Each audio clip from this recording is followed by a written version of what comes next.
बिस्मिल्लाहिर्रहमानिर्रहीम वबिही नस्तईन वहुव खैरुल मुईन वसल्लल्लाहु अला सय्यिदिल अंबिया वल मुरसलीन व अला आलिहि तय्यबीन अत्ताहिरीन अल मासूमीन अम्मा बाद। ईद सईद गदीर के इस बाबरकत मौके पर तमाम सामीन व नाजरीन की खिदमत में ईद विलायत की मुनासबत से हदिया तबरीक पेश करते हैं। आज ये करना है कि विलायत क्या है इसको समझा जाए।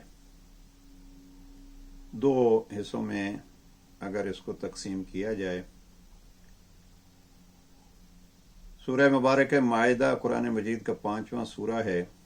अल्हम्दुलिल्लाह हमारा बच्चा जानता है, और जो नहीं जानते अपने बच्चों को हदिये के तौर पर ये आयात याद कराया कीजिए और याद किया कीजिए। विलायत का मफहूम अगर सूरह माइदा की 3 आयतों को मद्देनजर रखा जाए तो वाज़ेह हो जाता है।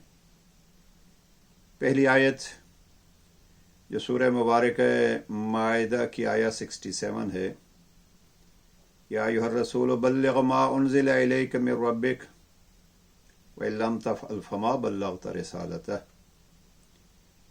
ये हुक्म इलाही होता है जनाब पैगम्बर अकरम को, और पैगम्बर अकरम इसकी तकमील के लिए गदीर का मैदान सजाते हैं। मुझे नहीं मालूम कि ये लफ्ज़ मैदान गदीर के साथ कैसे आ जाता है, इसलिए कि मैदान जंगों का होता है, लेकिन दीन इस्लाम की हिफाजत का जो एहतिमाम उस गदीर के मकाम पर हुआ है, क़ौम गदीर में हुआ है, वाक़िन कहा जा सकता है कि वो मैदान जो इससे पहले पैगम्बर अकरम की ज़िंदगी में सजते रहे और जिनकी जीनत भी अमीरुल मोमिनीन थे, और पैगम्बर अकरम के बाद जिन मैदानों में दीन की हिफाजत होती रही और दीन का दिफा होता रहा, जैसे करबला, तो वहाँ भी अली और औलाद अली थे जो दीन को बचाते रहे। इस हवाले से कहा जा सकता है कि गदीर वो मैदान है जिस मैदान में पैगम्बर अकरम ने ये बतलाया कि मेरे बाद दीन पर मुश्किल हो तो दीन के लिए मुश्किल कुशा कौन है। बाज़ औक़ात ये अफराद कहते हैं जी अली कैसे मुश्किल कुशा है। मैं कहता हूँ अली मुश्किल कुशा कैसे हैं ये इस्लाम से पूछ लीजिए कि इस्लाम पे जब मुश्किल आई तो अली और औलाद अली ने इसको संभाला। अगरचे हम उससे पहले भी जाएं तो दीन जब हम इसको अगर यूं कहें कि अभी घुटनों के बल चल रहा था, तो उस वक्त भी दीन की हिफाजत करने वाले अबू तालिब ही थे, अली के बाबा ही थे। तो बहरहाल हुक्म पैगम्बर हुआ, पैगम्बर अकरम ने गदीर का मैदान सजाया, अजीब अंदाज का मेंबर बनाया और फिर एक तफसीली खुतबा दिया, और उस खुतबे का एक हिस्सा जो जनाब पैगम्बर अकरम ने फरमाया मन कुन्तु मौला हो फ़हाज़ा अलीयुन मौला। तो इसलिए गदीर को ईद विलायत कहते हैं। अब ये हुक्म पैगम्बर हुआ, हुक्म इलाही हुआ, पैगम्बर ने इसकी तामील की और अल्लाह की तरफ से एक तमगा मिला, और वो क्या है, वो भी सूरह माइदा की आयत नंबर 3 है। अल-यौम अकमलतु लकुम दीनकुम व अतममतु अलैकुम निअमती व रज़ीतु लकुमुल इस्लाम दीना। अब यहाँ इस्लाम को क्या क्या मिला मौजू हमारा नहीं है, फ़कत हम मफ़हूम विलायत अर्ज़ करना चाहते हैं। इन 2 आयतों में अहमियत विलायत जानी जा सकती है, और गुजारिश करूँगा कि अपने बच्चों के साथ बैठा कीजिए और अहमियत विलायत बतलाया कीजिए। विलायत की अहमियत यह है कि अगर विलायत न हो तो दीन मुकम्मल नहीं होता। अब पैगम्बर अकरम सल्लल्लाहु अलैहि वसल्लम ने मन कुन्तु मौला हो फ़हाज़ा अलीयुन मौला को जो इरशाद फरमाया है, उसको अगर आप देखें तो 2 दफ़ा लफ्ज़ वली इस्तेमाल हुआ है। अब इस वली का मफ़हूम क्या है, इस वली के मफ़हूम को जानने के लिए सूरह माइदा ही में अगर आप देखें तो सूरह माइदा की इस आयत में इरशाद परवरदिगार होता है, इन्नमा वलियुकुमुल्लाहु व रसूलुहु वल्लज़ीना आमनुल्लज़ीना युकीमूनस्सलात व युअतूनज़्ज़कात व हुम राकिऊन।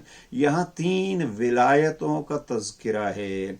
जब 3 विलायतों का तज़किरा है तो बस इतना मफ़हूम विलायत अर्ज करूँगा, जिस मफ़हूम में विलायत अल्लाह के लिए है, जिस मफ़हूम में विलायत रसूलुल्लाह के लिए है, उसी मफ़हूम के लिए कोई तीसरी विलायत भी होनी चाहिए। और हम गदीर में यही कहते हैं कि वो विलायत अली है, जिसको हम इजहार करते हैं, सुबह शाम इजहार करते हैं, फ़ख्र से इजहार करते हैं और करना चाहिए। और वो है कि बादज़ खुदा और बादज़ मुस्तफ़ा अगर कोई वली है तो उस विलायत की पहली कड़ी इमाम अमीरुल मोमिनीन है और उस आखिरी कड़ी का नाम इमाम महदी साहिबुल असर व ज़मान है। अब ये जहन में रहे कि विलायत का मफ़हूम क्या हुआ। आप मुतरजमीन को देखिए, कुरान मजीद के तर्जमों को देखिए। इन्नमा वलियुकुमुल्लाह, ये सूरह माइदा की जो आयत है, इस आयत में मसलन मेरे सामने अल्लामा अली नकी साहब का उर्दू तर्जमा है। वो फरमाते हैं कि आपके हाकिम और सरपरस्त, यानी यहाँ विलायत का माना क्या होगा, हाकिम और सरपरस्त। अल्लाह हाकिम है, अल्लाह का रसूल हाकिम है और वो मोमिनीन हाकिम हैं। अब ये हुकूमत कैसी होती है?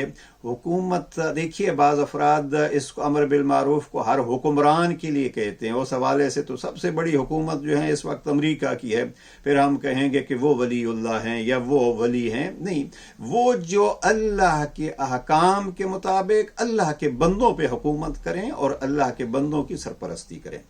इसके लिए एक नमूना देखिए, कुरान मजीद में सूरह निसा में इरशाद परवरदिगार होता है, अर्रिजालु कव्वामून अलन निसा। अब अल्लामा नक्की साहब ही का तर्जमा अगर मद्देनजर रखूं तो फरमाते हैं कि मर्द औरत के इस्लाहात के लिए और उसके इंतजामात के लिए जिम्मेदार है। मर्द औरत के इंतजामात और इस्लाहात के लिए जिम्मेदार है। अब यहाँ कव्वाम का माना क्या किया गया है? जिम्मेदार का किया गया है। कव्वामून अलन निसा, अर्रिजालु कव्वामून अलन निसा, यानी जिम्मेदारी क्या है? देखभाल, मसलन शरई तरीके पे वाजिब है, ग़िज़ा, लिबास, मस्कन।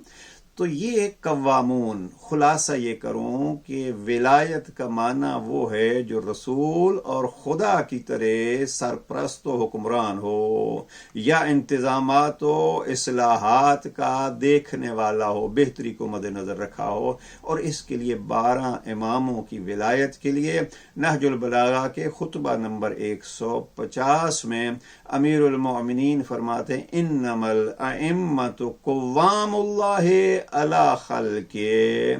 मुफ्ती जाफर हुसैन मरहूम ने खूबसूरत तर्जमा किया, इन्नमल अइम्मतु कुव्वामुल्लाह, अइम्मा अल्लाह की तरफ से अल्लाह के बंदों पर अल्लाह के मुंतखब शुदा हुक्मरान हैं।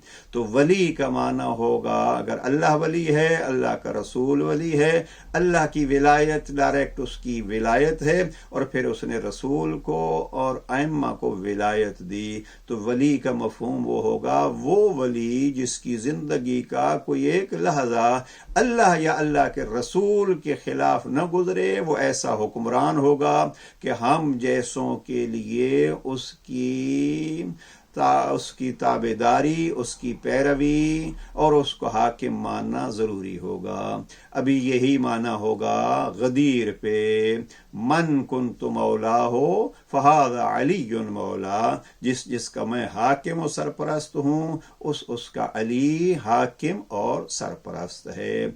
इंशाअल्लाह अर्ज़ करेंगे इसी विलायत का ऐलान अली अमीरुल मोमिनीन ने किताब विलायत नहजुल बलागा में खुद इरशाद फरमाया है। और हमें देखना है कि उस विलायत पर कोई अली के अलावा सादिक आता है या नहीं, इसलिए कि अली ही का ऐलान है कि असहाब पैगंबर गवाह हैं, लम अरुद्द अलल्लाह वला अला रसूल ही साअतन कत्तो, मुझ अली की जिंदगी का कोई एक लहजा भी اللہ یا اللہ کے رسول کی مخالفت میں نہیں گزرا۔ اب اللہ اور اللہ کے رسول کے ساتھ ولایت کا حقدار وہی ہے جو اعلان کر رہا ہے میری زندگی کا ایک ایک لحظہ رسول کی اطاعت میں گزرا ہے، اللہ کی پیروی میں گزرا ہے۔ بس ہمیں بھی یہ چاہیے کہ اگر ہم علی کو ولی مانتے ہیں تو اس ولایت کا ثبوت بہت سارے طریقوں سے ہو سکتا ہے۔ ایک اس میں یہ ہے کہ یاد رکھیے ولایت میں تابع داری ضروری ہے۔ ہم عملی زندگی میں جس کی تابع داری اور پیروی کرتے ہیں اسی کو گویا ہم عملاً ولی مان رہے ہیں۔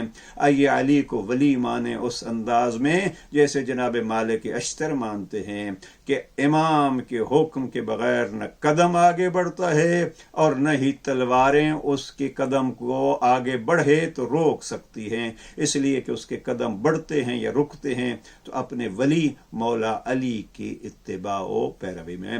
پروردگار عید غدیر کے صدقے میں ہمیں حقیقی موالی حیدر کرار بننے کی توفیق نصیب فرمائے اور جو کوتاہیاں ہوں اس دن کے صدقے میں وہ معاف فرمائے۔ والسلام علیکم ورحمۃ اللہ وبرکاتہ۔